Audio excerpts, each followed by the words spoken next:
டைரக்டா போயிடலாமோ? கொஞ்சம் கொஞ்சமா போறது மொத்தமா ஒரே பார்க்கலாம். சரிதான். அதான் அப்ப உங்களுக்கு என்ன பார்த்தா கொஞ்சம் கூட உங்களுக்கு என் மேல பாசங்கிறதே கிடையாது. பாசங்கிறது கிடையாது, அன்புக்கும் வழி கிடையாது. நான் சிவனை நாடி தவம் செய்ய போகின்றேன். சிவன் இருந்தாம நான் இல்லாம சிவன் உங்களுக்கு எப்படி வரப்படுவாரு? கொடுத்துன மாதிரி ஆகி போச்சு கடவுளே. ஏன் நான் இப்படி நினைக்கவே இல்லை. இப்படி ஒரு இடத்துல ஒரு பெண்ணை பார்த்து இந்த ஒரு வார்த்தை பேசலாமா? நான் மட்டும் தவகோல இல்லாம நாட்டக்கதை வேற. சரி, விட்டுனாலும் விட போறது கிடையாது. விட்டுனாலும் விட போறது கிடையாது. அதனால இப்ப நான் போகக்கூடிய சூழ்நிலை வேற. நான் தவம் இருக்க போறேன். கவலை ஏற்படாதீங்க. என்று எம் பெருமாளாகிய கண்ணன் அவனுடைய மனநிலை அறிய வேண்டும் என்று சோதிப்பதற்காக சரி இந்த காண்டியவனுடைய கையை அப்படி மெல்ல எட்டி பிடிக்க ஆரம்பிச்சார். அத்தான் அதோட அவன் சேர்த்தான்.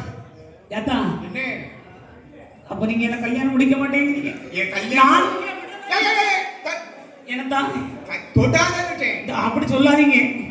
ஆளை இந்த பாருங்க, நீங்க வருவீங்கன்னா வழி மேல காத்திருக்கேன். வந்தவனும் போனவனும் என்ன பறக்க பறக்க முடிக்காங்க. அவங்க கண்ணுல கண்களி போடுறதுக்கு இப்படி வாரிய முறையில் அத்தான் சொன்ன மாதிரி வாரிய முறையை பார்க்காம என்ன செய்வாங்க?